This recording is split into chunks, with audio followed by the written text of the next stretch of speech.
0821369977, bisa juga melalui WhatsApp di 082179279090. Bu Gio mungkin oke. Kita sapa dulu pendengar ya, narasumber yang sudah bergabung bersama kami melalui Zoom kita. Di sini sudah hadir Kepala Dinas Perhubungan Sumatera Selatan, Bapak Dr. Andes Haji Arinarsa. Selamat pagi, Assalamualaikum warahmatullahi wabarakatuh, Pak Ari. Waalaikumsalam warahmatullahi wabarakatuh. Selamat pagi, Bu. Baik. Oke, sudah tersambung nih Pak Ari bersama kita pendengar ya. Sehat alhamdulillah Pak Ari ya, kabar baik ya. Alhamdulillah sehat walafiat. Sehat. Assalamualaikum, selamat pagi Bu Erika. Waalaikumsalam, selamat pagi. Oke, kemarin udah dengar suara Bu Erika, ini kita dengerin lagi nih suara Bu Erika ya, mantap. Semoga tidak bosan ya. Oh enggak, enggak bosan. Semoga ilmunya ini semakin ngelotok kita nih Prof. Baiklah.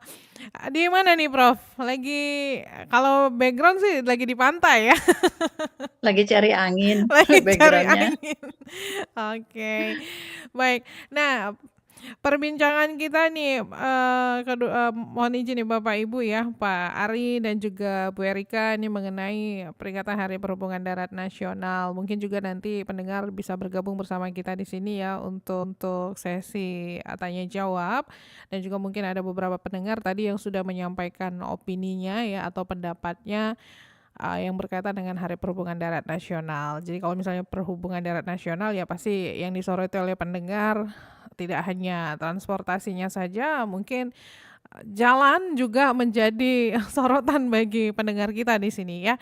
Baik, nah saya sebelumnya di kondisi jalur transportasi di Sumatera Selatan ya Bu, sudah bisa dibilang cukup atau mungkin ada kategori selain cukup gitu Bu Erika? Ya, saya jenisnya orang yang tidak pernah puas. Jadi selalu tidak pernah cukup gitu, selalu ingin mencapai sesuatu.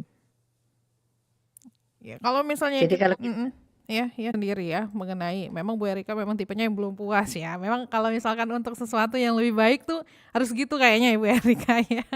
Harus effortnya lebih lagi gitu kan ya. Nah Pak Ari, menanggapi mengenai kayak misalnya penertiban odol, juga angkutan yang bergerak maju ya, serta tadi juga sudah ada opini yang masuk dari masyarakat ya yang sudah telepon. Ini kebetulan mahasiswi karena dia berbicara soal dia meminta jalan Indralaya Palembang itu rambu lalu lintasnya harus ada dan diperbanyak katanya, karena dan juga tikungan tajam, rambu-rambunya juga harus banyak, harus diperbaiki karena katanya dia sebagai mahasiswa itu agak kesulitan seperti itu kalau misalkan berjalan melintasi jalanan Layo Palembang tersebut ya. Nah, tapi Pak Ari boleh mungkin untuk menanggapi dulu apa yang sudah disampaikan oleh Prof. Erika ya. Bagaimana juga tentang perkembangan moda transportasi dalam 1 tahun belakangan, silakan Pak Ari. Ya. Baik, terima kasih. Selamat pagi untuk Prof. Erika. Memang benar, seiring dengan perkembangan zaman tentunya perlu kita lengkapi, kita sempurnakan, kita perbaiki, karena tuntutan masyarakat tidak akan pernah puas.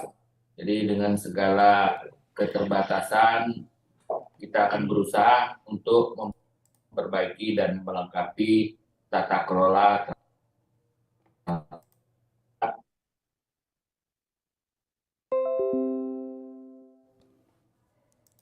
Ya, Pak Ari mohon maaf nih kita tidak bisa mendengar suara Pak Ari dengan jelas tiba-tiba ya. Apakah ini terputus ya? Zoom bersama Pak Ari terputus tidak nih? Oke. Kita sepertinya terputus ya? Nge-lag aja. Oh iya ya, enggak terputus ya, tapi mungkin jaringan ya Bu ya. Oke, sinyal yang tidak bergerak. Iya, tidak bergerak saja di sini. Oke. Sebenarnya kita menunggu Pak Ari untuk melanjutkan ya apa yang akan disampaikan beliau. Nah, putus deh. Putus ya. Oke. Oke, beneran menghilang ini, Bu. Kok saya ada 2? Oke, terputus. Nah, tersambung kembali. Oke, Ya. Pak Ari bagaimana Pak Ari? Aman sejauh ini jaringan di sana, Pak? Sinyal lancar, Pak? Aman. Aman ya, baik. Aman. Oke. Ya, dapat kami informasikan yang mana kita bekerja sama dengan UPTD, terutama khusus untuk Kementerian Perhubungan, Mm-mm. itu Dirjen Perhubungan Darat, mengaktifkan UPPKB, yaitu unit penimbangan kendaraan bermotor yang ada di dekat kilometer 12, itu alang-alang lebar dan juga Kertapati, di mana mulai tanggal 18 kemarin sampai tanggal 25 kita lakukan sosialisasi untuk pelaksanaan kendaraan-kendaraan barang yang overdimensi, overloading. Kemudian mulai tanggal 26 November sampai ke depan itu kita lakukan penindakan, baik itu tilang, penundaan keberangkatan maupun transfer barang. Jadi kendaraan-kendaraan yang overloading, overmuatan itu harus dibongkar dan tidak diperkenankan untuk melanjutkan perjalanan, terutama di Jalan Soekarno-Hatta. Itu kita aktifkan PPKB 2 tempat, dan ini mudah-mudahan kita harapkan ke depan akan menjadi salah satu upaya kita untuk membatasi daripada kendaraan overdimensi, overloading ini. Itu saja. Terima kasih. Baik, tanggal 26 ke depan gitu ya Pak ya, untuk pelaksanaannya ini tadi ya Pak ya? Ya, betul. Oke, Prof. Erika, apakah ini yang nantinya akan dilaksanakan itu akan menjadi suatu tindakan yang bisa dibilang efektif gitu?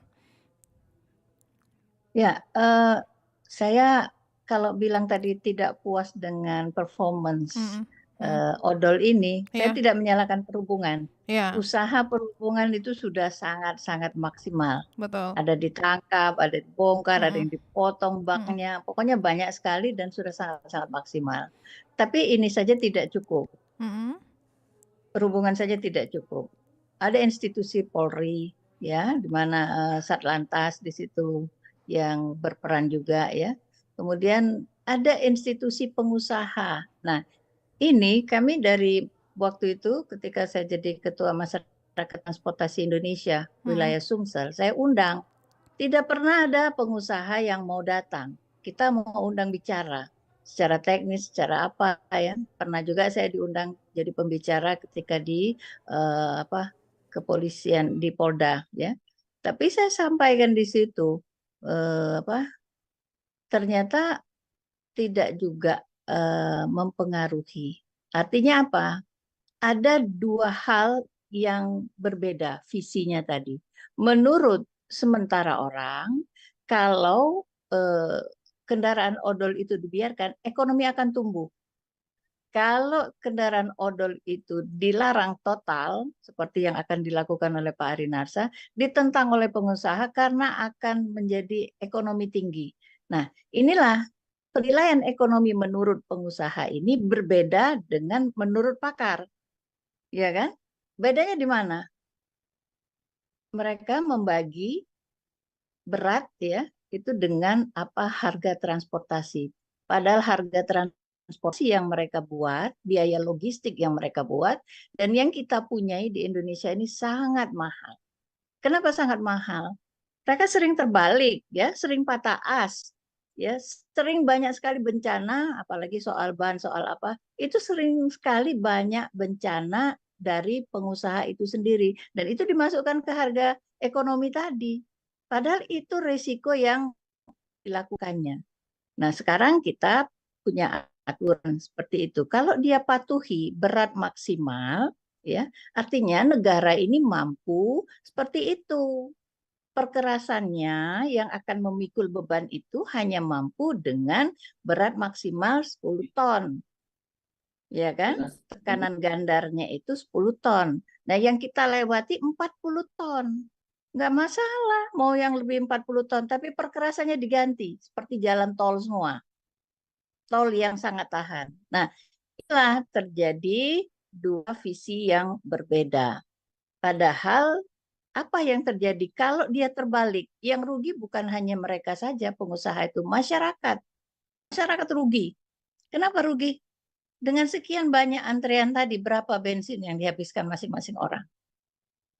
Ya kan? Berapa total bensin yang dihabiskan? Berapa emisi yang dikeluarkan akibat pembuangan gas kendaraan sedang macet tadi? Nah, jadi lain lagi nanti hitungan mereka. Jadi selalu ada dua visi yang berbeda yang harus mereka duduk bersama. Ya argumentasi gitu harusnya. Misalnya duduk bersama ya. Mereka menganggap yang membuat emisi itu justru aturan dari pemerintah ini tadi. Karena kendaraannya kecil-kecil banyak, yang maksimal 8 ton banyak, makin banyak makin banyak gas buang yang dikeluarkan. Bukan itu. Gas buang yang dikeluarkan oleh kendaraan yang bergerak itu tidak sebanyak ketika dia macet, belum lagi ada supirnya yang bandel, rum yang seperti itu Iya. lebih banyak. Ya, jadi beda, sama sekali beda antara nilai ekonomi, nilai emisi yang dipikirkan oleh rombongan pakar pengusaha tadi dengan pakar akademisi. Gitu, Bu. Oke, berarti memang, ini yang digarisbawahi ini juga bukan tugas Kemenhub saja, juga bukan, apa ya, bukan semesta-mesta juga ini urusan Bu Erika juga yang selalu berupaya gitu ya. Tapi ini memang kayaknya memang butuh kesadaran juga dari, masing-masing individu dan perlu pihak yang tadi disebutkan gitu ya, Bu, ya, yang selalu saja absen ketika misalnya diundang gitu kan ya, untuk diskusi bersama gitu mencari solusi, ya. Baik, sudah ada pendengar yang bergabung bersama kita tahan dulu ya, Pak Ari dan Bu Erika. Selamat pagi, ada Pak Raihan di ujung telepon. Pak Raihan, kita bersama Kadishub, Pak Ari ya, Kadishub Sumsel, dan juga ada Prof. Bu Erika, Erika. dari pengamat Ya. transportasi. Selamat pagi Pak Eri dan Ibu Erika. Jadi begini Pak, khusus untuk Pak Ari ya, saya pikir memang Dinas Perhubungan ini, katakanlah moda transportasi darat ini, memang perlu ada semacam satu keberanian gitu ya. Kelihatannya ada menegakkan aturan-aturan yang ada seperti disindir oleh Ibu Erika tadi, kelihatannya sangat lemah sekali Dinas Perhubungan. Saya beri contoh ya, mobil angkutan CPO ya. Dulu truk yang kecil itu tidak boleh bermuatan berat. Tidak boleh lebih dari 6 ton atau 5 ton. Kenyataannya itu ya dibuat sampai 10 ton atau 12 ton. Kemudian ternyata sekarang lebih besar lagi malah bentuk pusat bahkan lain ton. Itu sampai 30 ton itu. Nah artinya apa? Tekanan ganda-ganda itu sudah ditentukan oleh Dinas Perhubungan sendiri. Ya kemudian dilanggar oleh Dinas Perhubungan sendiri begitu kan. Ini satu permasalahan. Memang kalau kita menurunkan selera-selera daripada pengusaha yang katanya rugi, ini itu rugi, itu saya pikir memang alasan yang semu ya, klasik ya, katakanlah. Tidak perlu diutarakan lagi. Saya ambil satu contoh ya. Saya sering ke Kota Bandung, saya perhatikan di jalan protokol itu, saya nggak pernah lihat itu truk-truk besar atau truk semi besar itu. Kalau di Palembang berkeliaran truk itu. Kenapa? Ya berarti pemerintah sana ya berani, tegas gitu loh, untuk menegakkan aturan itu. Kalau di Kota Palembang atau Sumatera Selatan ini kelihatannya kendor-kendor saja gitu ya. Dan mungkin ya banyak hengki-pengkinya dengan pengusaha-pengusaha bisnis atau transportasi tadi. Ini masalahnya di situ. Nah, sekarang silakanlah berpikir yang lebih jauh lagi. Apa kita akan memikirkan keselamatan jalan itu atau biar usia panjang, atau keselamatan penumpang atau pengguna jalan lainnya seperti dikatakan Bu Erika tadi. Saya bukan membela Bu Erika, tapi ini fakta ya. Karena lemahnya ya penegakan hukum. Bahkan juga katakanlah ya kalau ya sangat lemah sekali. Bahkan pelanggan-pelanggan ini makin nyata gitu ya. Nah, yang kedua, di dalam katakan memasang rambu-rambu jalan. Ini perlu tiap tahun atau tiap bulan mungkin perlu direkayasa. Karena kendaraan semakin lama bertambah gitu. Tidak hanya yang itu saja. Yang direkayasa hanya di depan Masjid Agung yang terus direkayasa. Tapi tempat lainnya perlu direkayasa. Mungkin buat satu jalur atau apa gitu ya. Direkayasa gitu. Jadi kemacetan terus bisa cepat terurai. Ya kita bayangkan, saya kembali ke Kota Bandung. Itu Kota Bandung yang super sibuknya, super macetnya. Tapi bisa direkayasa dengan rajinnya Dinas Perhubungan. Artinya mengatur rekayasa lalu lintas itu. Inilah. Ternyata rupanya mungkin Dinas Perhubungan Palembang harus banyak studi banding lah ke Bandung gitu bagi masyarakat. Yang kedua Bu Erika, ini ada Bu Erika ya memang kadang-kadang moda transportasi yang sekarang seiringan dengan kemajuan ilmu dan teknologi ini ya kelihatannya yang namanya yang ojol, yang katakan mobil-mobil yang panggilan melalui online ini saking menarik ya. Memang keinginan masyarakat itu memang di situ. Ya ingin katakanlah begitu keluar rumah sampai ke tempat tujuan gitu ya. Ini satu permasalahan. Tapi akibatnya ada ya. Akibatnya ya seperti itu. Terlalu Terima kasih Pak Rehan sudah bergabung bersama kami. Pak Ari mungkin langsung saja bisa ditanggapi ya, karena ini sepertinya dari awal sampai akhir. Ini kami terus melakukan berbagai upaya dan kerjasama. Baru-baru ini kita juga kemarin melakukan MOU dengan Pak Kapolda, antara Gubernur dengan Kapolda Sumatera Selatan, dan ditindaklanjuti MOU antara Dinas Perhubungan dengan Dirlantas Polda Sumatera Selatan di dalam penegakan dan pengawasan kendaraan-kendaraan yang ada beroperasi di Sumatera Selatan. Dan ini merupakan salah satu upaya kita di dalam pemberantasan odol. Dan ini juga merupakan satu-satunya Pak, baru pemerintah Provinsi Sumatera Selatan yang melaksanakan MOU ini Pak. Jadi untuk di Indonesia. Itu juga kita memperlakukan, menindaklanjuti kerjasama ini, kita melakukan penimbangan portable Pak. Melakukan kerjasama penindakan dengan melakukan penerbangan portable, dan ini juga merupakan satu-satunya yang kita lakukan di Indonesia ini. Mudah-mudahan harapan kita ke depan kita melakukan penindakan tidak hanya di jalan yang ada di dalam kota, namun di luar kota juga. Yang mana kita ketahui bersama bahwasannya saat ini UPPKB ataupun penimbangan yang ada 5 unit ini tidak beroperasi, dan kita ambil langkah-langkah untuk salah satunya adalah melakukan penimbangan portable.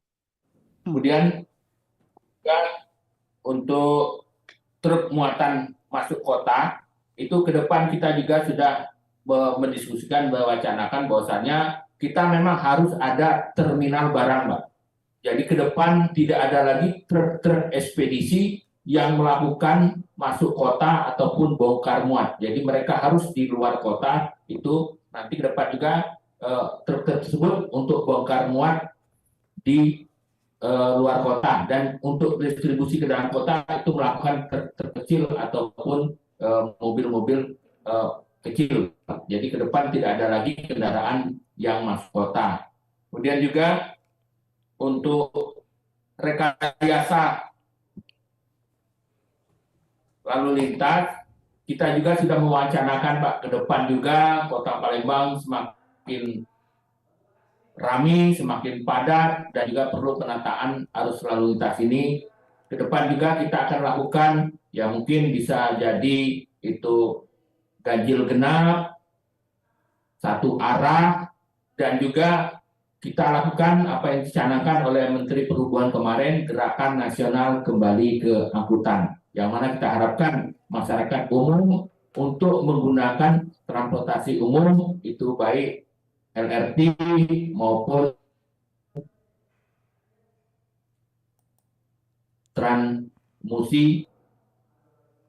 Demikian mungkin sebagai masukan, dan juga tadi apa sampaikan saran dari adik mahasiswi tadi untuk kelengkapan dan keselamatan ada di sepanjang jalan Palembang Indralaya, itu nanti akan kami sampaikan kepada BPTD, karena jalan tersebut adalah jalan nasional. Dan juga perlu kita sampaikan, memang itu sudah kita setiap tahun dilengkapi, mungkin ya itu tadi rasa cinta dan rasa memiliki masyarakat Sumatera Selatan, mungkin Palembang Raya. Jadi rambu-rambu tersebut diambil ya, dibawa ke rumah. Ya mudah-mudahan kepada seluruh masyarakat, mari kita bersama-sama menjaga, memelihara, dan mengawasi sarana-prasarana yang ada di sepanjang jalan, terutama untuk rambu-rambu keselamatan ini. Ya karena rasa cintanya itu Prof ya cinta tingginya, jadi barang-barang diamankan oleh mereka, diselamatkan. Oke. Tapi ini nanti curiga Pak, takutnya semakin dibilang masyarakat sayang, ini tambah sayang lagi malah nanti Pak. Bersama kami masih ada beberapa menit kembali ya perbincangan kita nih, masih ada beberapa menit lagi maksudnya ya perbincangan kita bersama kedua narasumber kita ya mengenai peringatan hari perhubungan darat ini pendengar ya. Jadi Anda juga bisa langsung telepon WhatsApp juga nih pendengar ya. Nah, opini tadi sudah dijawab ya oleh Pak Kepala Dinas kita. Nah, saya ke Prof dulu nih. Jadi melihat apa yang sudah disampaikan Pak Raihan seperti itu ya tadi Prof Erika ya.